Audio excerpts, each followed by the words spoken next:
ಬೆಳಗಾವಿ ಜಿಲ್ಲೆಯ ಗೋಕಾಕ ತಾಲೂಕಿನ ರಾಜಕಾರಣಿಗಳಿಗೆ ಈಗ ಭಾಳ ಕಾಂಪಿಟೇಷನ್ ಹತ್ತೈತ್ರಿ. ಭಾಳ ಖುಷಿ. ಗೋಕಾಕ ತಾಲೂಕಿನ ಜನತೆ ಈಗ ಕಾಂಪಿಟೇಷನ್ ಭಾಳ ನಡೆದೈತ್ರಿ. ಅಭಿವೃದ್ಧಿ ಸಲುವಾಗಿ ಪೈಪೋಟಿ ಮಾಡಕತ್ತಾರ ಅಂದ್ರೆ ಅವ್ರಿಗೆ ಎಲ್ಲರೂ ಇವತ್ತು ಲೈಕ್ ಮಾಡಬೇಕು. ಪಕ್ಷ ಭೇದ ಮರೆತು, ಜಾತಿ ಭೇದ ಮರೆತು ಇವತ್ತು ಪೈಪೋಟಿ ಮುಖಾಂತರ ಕರ್ನಾಟಕ ರಾಜ್ಯದ ಗೋಕಾಕ ಜಗತ್ತು ನೋಡಿತ್ತು ಅನೇಕ ಬಾರಿ. ಈಗ ಅಭಿವೃದ್ಧಿದತ್ತ ಸಾಗುವಲ್ಲಿ ಪೈಪೋಟಿ ಮಾಡಕತ್ತಾರ. ಅದರಲ್ಲಿ ನೋಡ್ರಿ, ನಮಗೆ ಇಂಜಿನಿಯರಿಂಗ್ ಕಾಲೇಜ್ ಇದ್ದಿರ್ಕಿಲ್ಲ. ನಾವು ಇಂಜಿನಿಯರಿಂಗ್ ಕಾಲೇಜ್ ಕಲಿಬೇಕಾರೆ ಬೆಳಗಾವಿಗೆ ಹೋಗ್ಬೇಕು, ಬೆಂಗಳೂರಿಗೆ ಹೋಗ್ಬೇಕು, ಹುಬ್ಳಿಗೆ ಹೋಗ್ಬೇಕು. ಇರ್ಲಿಕ್ಕಂದ್ರೆ ಹೊರ ರಾಜ್ಯಕ್ಕೆ ಹೋಗಬೇಕು. ಇಲ್ಲಿಯ ಶಾಸಕ ಜನಪ್ರಿಯ ರಮೇಶ್ ಜಾರಕಿಹೊಳಿ ಒಂದು ಕನಸು ಕಾಣ್ತಾನ, ಇಲ್ಲೊಂದು ಇಂಜಿನಿಯರಿಂಗ್ ಕಾಲೇಜ್ ಬೇಕು. ಅದನ್ನು ಉಸ್ತುವಾರಿ ಮಂತ್ರಿ ಸತೀಶ್ ಜಾರಕಿಹೊಳಿ ಅಂತಾರ್. ಲೋಕಾರ್ಪಣೆಗೊಂಡೈತಿ ಇಂಜಿನಿಯರಿಂಗ್ ಕಾಲೇಜ್ ಗೋಕಾಕ್. ಇನ್ನು ಬೆಳಗಾವಿ ಜಿಲ್ಲೆಯಲ್ಲಿ ಹೊರಗಡೆ ಹೋಗುವ ಅವಶ್ಯಕತೆ ಇಲ್ಲ. ಗೋಕಾಕ್ ತಾಲೂಕಿನ ಜನತೆ ವಿದ್ಯಾವಂತ ಮಕ್ಕಳೇ, ಟೆಕ್ನಾಲಜಿ ಇಂಜಿನಿಯರಿಂಗ್ ಕಾಲೇಜು ಬಹುದಿನಗಳ ಕನಸು. ಇನ್ನು ಕೆಲವೇ ದಿನಗಳಲ್ಲಿ ಮೆಡಿಕಲ್ ಕಾಲೇಜು ಸಹಿತ ಘೋಷಣೆ ಆಗತೈತಿ. ಕಾಕೋತ ಕೂಡ್ರಿ. ಗೋಕಾಕ್ ಇನ್ನು ದೇಶ ನೋಡ್ತೈತಿ. ಶಿಕ್ಷಣ ಕೇಂದ್ರಗಳಲ್ಲಿ ಶಿಕ್ಷಣ ಕ್ರಾಂತಿ. ವಿಶ್ವೇಶ್ವರಯ್ಯ ಟೆಕ್ನಾಲಜಿ ಯೂನಿವರ್ಸಿಟಿಯವರು ಮುದ್ರೆ ಒತ್ತಿ ಮಂಜೂರಾತಿ ಕೊಟ್ಟಾರ. ಇದೇ ಸಾಲಿನಿಂದ ಪ್ರಾರಂಭ ಆಗತೈತಿ ಗೋಕಾಕದಾಗ. ಇದು ಜಾರಕಿಹೊಳಿ ಸಹೋದರರ ಒಂದು ಸಂಪೂರ್ಣ ಬೆಂಬಲ. ಅದೇ ರೀತಿ ಕರ್ನಾಟಕದಿಂದ ಆರಿಸಿ ಹೋದಂಥ ರಾಜ್ಯಸಭಾ ಸದಸ್ಯ ಈರಣ್ಣ ಕಡಾಡಿ ಸಹಿತ ಕಾಂಪಿಟೇಷನ್ದಾಗ ಅಭಿವೃದ್ಧಿಗಿಲಿ ಮುಂದೆ. ನಮ್ಮ ಮಾಜಿ ಸೈನಿಕರು ತಮ್ಮ ಕ್ಯಾಂಟೀನ್ ಸಲುವಾಗಿ ಬೆಳಗಾವಕ್ಕೆ ಹೋಗಬೇಕು. ಬೆಳಿಗ್ಗೆ ಹೋದ್ರೆ ಸಂಜೆ ಬರಬೇಕು. ಬ್ಯಾಸತ್ತ ಮತ್ತು ನಾಳೆ ಹೋಗೋಣ, ನಾಡ್ದು ಹೋಗೋಣ ಅಂದ್ರೆ ಮತ್ತು ಕಾರ್ಡ್ ಎಕ್ಸ್ಪೈರ್ ಆಗೋದು. ಸಾಮಾನು ತರಕ್ಕೆ ಅವ್ರಿಗೆ ಅಗ್ಗ ದರದ ಒಂದು ಸ್ವಲ್ಪ ಕಡಿಮೆ ದರದಲ್ಲಿ ಅವರಿಗೆ ಸಾಮಾನುಗಳನ್ನು ಕೊಡ್ತಾರೆ. ಕಿರಾಣಿ ಸಾಮಾನಾಗಲಿ, ದೈನಂದಿನ ಗೃಹೋಪಯೋಗಿ ವಸ್ತುಗಳು ಸಿಗ್ತಿದ್ದು. ಆದರೆ ಇದೇ ಈರಣ್ಣ ಕಡಾಡಿ ನೇರವಾಗಿ ಕೇಂದ್ರ ರಕ್ಷಣಾ ಮಂತ್ರಿ ರಾಜನಾಥ್ ಸಿಂಗ್ ಹತ್ರ ಒಂದು ಟಪಾಲ ಬರೀತಾರೆ. ನನ್ನ ಕ್ಷೇತ್ರದಲ್ಲಿ ಅನೇಕ ಮಾಜಿ ಸೈನಿಕರದಾರ. ಈ ತಾಲೂಕಿನಲ್ಲಿ ಅವರು ಪಾಪ ತಮ್ಮ ಸಾಮಾನು ಸರಂಜಾಮ ಸಲುವಾಗಿ ಬೆಳಗಾವಿಗೆ ಹೋಗ್ತಿದ್ರು. ಸಾಯಂಕಾಲ ವಾಪಸ್ ಬರೋದಾದ್ರೆ ಟೈಮ್ ಆಗುತ್ತಿತ್ತು, ಡೇಟ್ ಎಕ್ಸ್ಪೈರ್ ಆಗ್ತಿತ್ತು. ಅದರ ಸಲುವಾಗಿ ನನ್ನ ತಾಲೂಕಿಗೆ ಒಂದು ಕ್ಯಾಂಟೀನ್ ಮಂಜೂರು ಮಾಡ್ರಿ. ದೇಶಕ್ಕಾಗಿ ತ್ಯಾಗ ಬಲಿದಾನ ಮಾಡಿದಾರ, ದೇಶಕ್ಕಾಗಿ ರಕ್ತ ಕೊಟ್ಟಾರ, ದೇಶಕ್ಕಾಗಿ ಜೀವ ಕೊಟ್ಟಾರ. ವಿಧವೆಯಾಗಿ ಅವರ ಮಡದಿಯರು ಉಳಿದಾರ. ಅಂಥವರಿಗೆ ಒಂದು ಅನುಕೂಲತೆ ಮಾಡುವ ಸಲುವಾಗಿ ಕ್ಯಾಂಟೀನ್ ಇಲ್ಲಿ ಆಗಬೇಕಂದಾಗ ರಾಜನಾಥ್ ಸಿಂಗ್ ಸಹಾನುಭೂತಿಯಿಂದ ಈರಣ್ಣ ಕಡಾಡಿಯ ಈ ಅರ್ಜಿ ತೆಗೆದುಕೊಂಡು ತಕ್ಷಣ ಮಂಜೂರಾತಿ ಮಾಡ್ತಾರೆ. ಇನ್ನು ಪ್ರಾರಂಭ ಆಕೈತಿ ಗೋಕಾಕದಾಗ ಮಿಲಿಟ್ರಿ ಕ್ಯಾಂಟೀನ್ ಇನ್ನು ಚಿಕ್ಕೋಡಿಗೂ ಆಗುವ ಸಲುವಾಗಿ ಪ್ರಸ್ತಾಪ ಐತ್ರಿ. ಅಲ್ಲಿಯೂ ಆತಂದ್ರೆ ಇನ್ನು ಬೆಳಗಾವಿ ಜಿಲ್ಲೆ ಇನ್ನು 3 ಜಿಲ್ಲಾ ಆಗುವ ಸೂಚನೆ ಕಾಣ್ತಾವ. ಗೋಕಾಕ್ ಜಿಲ್ಲೆ ಆಗಬೇಕು, ಚಿಕ್ಕೋಡಿ ಜಿಲ್ಲೆ ಆಗಬೇಕು, ಬೆಳಗಾವಿ ಜಿಲ್ಲೆ ಅಂತೂ ಉಳಿತೈತಿ. 3 ಜಿಲ್ಲೆ ಆಗುವ ಸಲುವಾಗಿ ಇನ್ನು ಸಹೋದರರು ಮತ್ತು ರಾಜಕೀಯ ರಂಗದವರು ಜಾತಿ ರಹಿತ ಪಂಥ ಪಕ್ಷ ಭೇದ ಮರೆತು ಡೆವಲಪ್ಮೆಂಟ್ ಸಲುವಾಗಿ, ಅಭಿವೃದ್ಧಿ ಸಲುವಾಗಿ ನೀವೇನು ಇವತ್ತು ಕಾರ್ಯ ಮಾಡಕತ್ತೀರಿ. ಜಾರಕಿಹೊಳಿ ಸಹೋದರರು, ಈ ಈರಣ್ಣ ಕಡಾಡಿ, ಭಾರತೀಯ ಜನತಾ ಪಕ್ಷದವರು, ಇವರು ಎಲ್ಲರೂ ಕೂಡಿ ಅಭಿವೃದ್ಧಿದತ್ತ ಏನು ಕೆಲಸ ಮಾಡಕತ್ತೀರಿ. ನಿಮ್ಮನ್ನು ಯಾವಾಗಲೂ ಎಲ್ಲರೂ ಮೆಚ್ಚುಗೆ ವ್ಯಕ್ತಪಡಿಸ್ತಾರ. ನಿಮ್ಮ ರಾಜಕೀಯ ರಂಗ ನಿಮ್ಮದು ಒಂದು ಕಡೆ ಇರಲಿ, ಅಭಿವೃದ್ಧಿದತ್ತ ಮಾತ್ರ ನೀವು ಕೈ ಜೋಡಿಸಬೇಕು. ಇನ್ನೂ ಅನೇಕ ಮೆಡಿಕಲ್ ಕಾಲೇಜುಗಳು, ಟೆಕ್ನಾಲಜಿ ಕಾಲೇಜುಗಳು, ಕಾರ್ಖಾನೆಗಳು, IT-BT ಕಂಪನಿಗಳನ್ನು ಸಹಿತ ಗೋಕಾಕದಲ್ಲಿ ತರುವ ಸಲುವಾಗಿ ಕೇಂದ್ರದಲ್ಲಿ ನೀವು ಒತ್ತರಿ, ರಾಜ್ಯದಲ್ಲಿ ಇವರು ಒತ್ತತಾರ.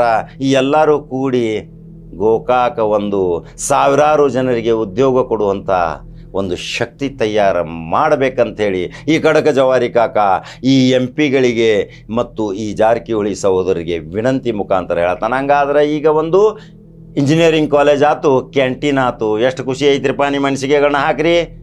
ಖಡಕ ಜವಾರಿ ಕಾಕನ ಏರಿಯಾದಾಗ ಇನ್ನೂ ಅಭಿವೃದ್ಧಿ ಭಾಳ ಆಗಾಕತ್ತಾವ.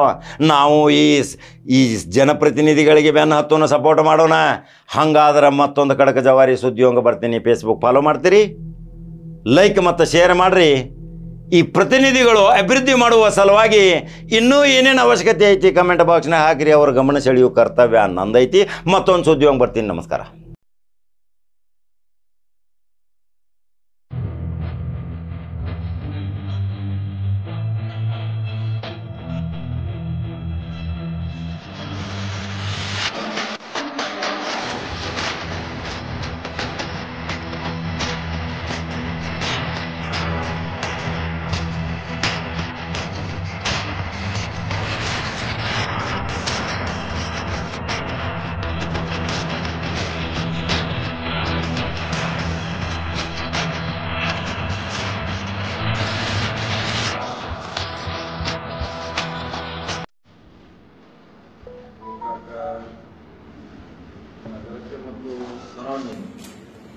ಭಾಳ ಸಂತೋಷದ ದಿನ ಅಂತ ಹೇಳ್ಬೋದು.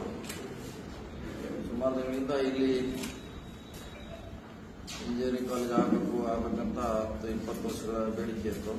ಆವಾಗೆಲ್ಲ ನಾವು ಇಂಜಿನಿಯರಿಂಗ್ ಆಗಬೇಕು, ಸಿವಿಲ್ ಆಗಬೇಕಂತ ಆವಾಗ ಡಿಮಾಂಡ್ ಈಗ ಅದು ಯುಗ ಮುಗಿದಿದೆ. ಇದು ಪ್ರಸ್ತುತ ಬದಲಾವಣೆ ಆಗಿದೆ ಟೆಕ್ನಾಲಜಿ. ಹೀಗಾಗಿ ಮೊದಲನೇದಾಗಿ ನಾವು ವೈಸ್ ಚಾನ್ಸಲರ್ ಅವರೆಲ್ಲ ಸಹೋದ್ಯೋಗಿಗಳಿಗೆ ಅಭಿನಂದನೆ ಸಲ್ಲಿಸ್ತೀವಿ. ಒಂದು ಅವರ ಘಟಕವನ್ನು ಗೋಕಾಕದಲ್ಲಿ ಪ್ರಾರಂಭ ಮಾಡಲಿಕ್ಕೆ ಈ ಸಾರಿ ನಮಗೆ ಅನುಮತಿಯನ್ನು ಕೊಟ್ಟಿದ್ದಾರೆ. ಕಳೆದ ಬುಧವಾರ ತಿಂಗಳಿಂದ ಇದಕ್ಕೆ ಅನುಮತಿಯನ್ನು ಕೊಟ್ಟಿದ್ದಾರೆ. ಒಟ್ಟು ಆರ್ಟಿಫಿಷಿಯಲ್ ಇಂಟೆಲಿಜೆನ್ಸಿ, ಸೈಬರ್ ಸೆಕ್ಯೂರಿಟಿ ಮತ್ತು ಎಲೆಕ್ಟ್ರಿಕಲ್ ಇಂಜಿನಿಯರಿಂಗ್ 3 ಸೆಕ್ಷನ್ 60ರಂತೆ ಒಂದು ಕ್ಲಾಸಿಗೆ 60 ಮಕ್ಕಳನ್ನ ಮಿನಿಮಮ್ ಬೋರ್ಡ್ಗೆ ಹೆಚ್ಚು ಹೋಗ್ಬೇಕಂತ ನಮ್ಮ ಪ್ರಿನ್ಸಿಪಾಲ್ ಅವರು ಕೂಡ ಹೇಳ್ತಾ ಇದ್ದಾರೆ. ಈ 3 ಈಗ ಸರ್ಕಾರ ಆದೇಶ ಮಾಡಿದೆ. ಜೊತೆಗೆ ಈಗಾಗಲೇ ವಿಟಿಯಿಂದ ಸುಮಾರು ಸ್ಟಾಫ್ಗಳನ್ನು ನಮ್ಮ ಪ್ರಿನ್ಸಿಪಾಲ್ ಅವರನ್ನು ಕೂಡ ಇಲ್ಲಿ ರಿಪೋರ್ಟ್ ಮಾಡಿದ್ದಾರೆ. ಅವರು ಸ್ಟಾಫ್ ಬರ್ತಾ ಇದೆ. ಸೊ ಈಗಾಗಲೇ ಆದೇಶ ಕೂಡ ಮಾಡಿದೆ. 3 ಯಾವ ಸೆಕ್ಷನ್ ಕೊಡಬೇಕಂತ ಕೊಡ್ತೀನಿ. ನಮಗೆ ವೆಬ್ಸೈಟ್ನಲ್ಲಿ ಕೂಡ ಈಗಾಗಲೇ ಅದರ ಆನ್ಲೈನ್ ಅರ್ಜಿ ಏನೋ 2-3 ದಿವಸ ನಂತರ ಅವರು ಬ್ರೀಫ್ ಮಾಡ್ತಾರೆ. ಆಮೇಲೆ ನಿಮಗೆ 2-3 ದಿವಸ ನಂತರ ಅದು ಅಪೇರ್ ಆಗ್ತಂತ ಅವರು ಹೇಳಿದ್ದಾರೆ. ಇನ್ನೊಂದು ಭಾಳ ದಿನದಿಂದ ಕಾಣಿಸಿತ್ತು ಗೋಕಾಕ್ ಯಾಕೆ ಮಾಡಬೇಕಾಯ್ತಂದ್ರೆ ಗೋಕಾಕ್ ಸುಮಾರು 7-8 ತಾಲೂಕಿಗೆ ಸೆಂಟ್ರು. ಈಗ ನಾವು ಬೆಳಗಾವಿ ಹೋದ್ಮ್ಯಾಗ ಯುಟಿಗೆ ಹೋಗೋದು ಇನ್ನೊಂದು ಸಮಸ್ಯೆ. ಇಲ್ಲಿಂದ ಹೋಗ್ಲಿಕ್ಕೆ ಎಷ್ಟು ಬೇಕು ಟೈಮು, ಅದನ್ನು ಆ ಕಡೆ ದಾಟಲಿಕ್ಕೆ ನಮಗೆ ಅಷ್ಟೇ ಟೈಮ್ ಬೇಕಾಗಿತ್ತು. ಮತ್ತು ಇದು ನಮ್ಮದು ಆಲ್ಮೋಸ್ಟ್ ನಿಯರೆಸ್ಟ್. ಸುಮಾರು ಹಾರುಗೇರಿ ಸೆಂಟರ್ನಿಂದ ಬರ್ಬೋದು, ಮೂಡ್ಲಿಗಿ, ರಾಯಬಾಗ್, ಚಿಕ್ಕೋಡಿ, ಹುಕ್ಕೇರಿ, ಈ ಕಡೆ ಗುಡ್ಗೇರಿ, ಯರಗಟ್ಟಿ, ಸುಮಾರು ತಾಲೂಕುಗಳ ಹೆಸರಿಗೆ ಕೂಡ 1 ಅವರ್ದಾಗ ಬರ್ಬೋದು ಇಲ್ಲಿ ಗೋಕಾಕ್ಗೆ. ಮತ್ತೆ ವಾಪಸ್ಸು ಊರಿಗೆ ಹೋಗ್ಬೋದು. ಅವರು ಇಲ್ಲಿ ಇರ್ಬೇಕಂತೇನಿಲ್ಲ, ಹೆಂಗ ಬಸ್ಸಿನ ಸೌಕರ್ಯ ಇದೆ ಅವರಿಗೆ. ಸೊ 1 ಅವರ್ನಲ್ಲಿ ಮುಂಜಾನೆ ಬಂದು ಮತ್ತೆ ವಾಪಸ್ ಊರಿಗೆ ಹೋಗ್ಬೋದು. ನನ್ನ ಹಾಸ್ಟೆಲ್ ಬೇಕು ಅವರಿಗೆ. ಬೆಳಗಾವಿಯಾಗಿ ಇರೋದೊಂದು ಸಮಸ್ಯೆ ಅವರಿಗೆ ತಪ್ಪಿತು. ಇಲ್ಲ ಅಲ್ಲಿ ಭಾಳ ಖರ್ಚು ಮಾಡಿ ಇರಬೇಕಾಗ್ತದೆ ಅವರು. ಸೊ ಆ ದೃಷ್ಟಿಯಿಂದ ಗೋಕಾಕನ್ನು ನಾವು ಚೂಸ್ ಮಾಡಲಿಕ್ಕೆ ಕಾರಣ ಅಂದರೆ ಇಲ್ಲಿವರೆಗೂ ಆಯಿತು. 7-8 ತಾಲೂಕಿನವರು ಕೂಡ ಅನುಕೂಲ ಆಗೋ ದೃಷ್ಟಿಯಿಂದ ನಾವು ಮಾಡಿದ್ದೀವಿ. ಇದೊಂದು ಗೋಕಾಕ್ ಸುತ್ತಮುತ್ತಲ ಜನರಿಗೆ ಒಂದು ಐತಿಹಾಸಿಕ ದಿನ ಅಂತ ಹೇಳ್ಬೋದು. ಮತ್ತು 2 ವರ್ಷಗಳವರೆಗೆ ನಮ್ಮ ಸತೀಶ್ ಶುಗರ್ ಅಕಾಡೆಮಿಯಲ್ಲಿ ಅವರಿಗೆ ಪ್ರಯೋಜನ ಮಾಡಿಕೊಡ್ತಾರೆ 2 ಇಯರ್ಸ್.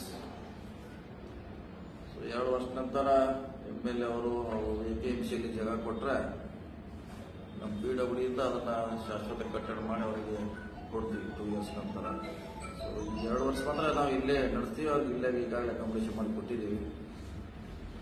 ಸೊ ಸ್ಥಳೀಯ ಶಾಸಕರು ಲ್ಯಾಂಡ್ಸ್ ಕೊಡಿಸಿದ್ರೆ ನಮ್ಮ ಇಲಾಖೆಯಿಂದ ಅವ್ರಿಗೆ ಕಟ್ಟಿಸಿ ಪರ್ಮನೆಂಟ್ ಆಗಿ ಅವರಿಗೆ ಶಾಶ್ವತವಾಗಿ ಅಲ್ಲಿ ಶಿಫ್ಟ್ ಮಾಡಿ ಕೊಡ್ತೀವಿ.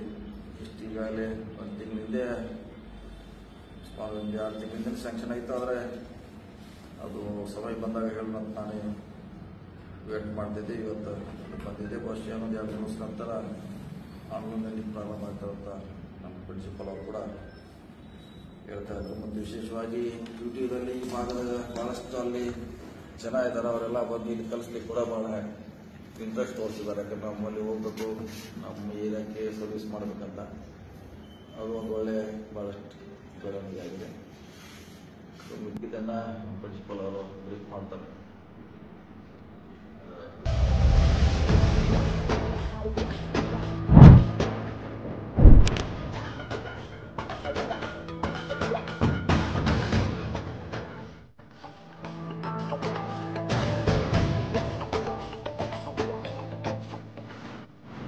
ಚಳಿಯಲ್ಲಿ ನೀನು ನಿಂತರೆ ಗುಂಡಿಗೆಯಲ್ಲಿ ಧೈರ್ಯ ತುಂಬಿದೆ ದೇಶ ಸೇವಕ ಈ ನಮ್ಮ ನಾಯಕ.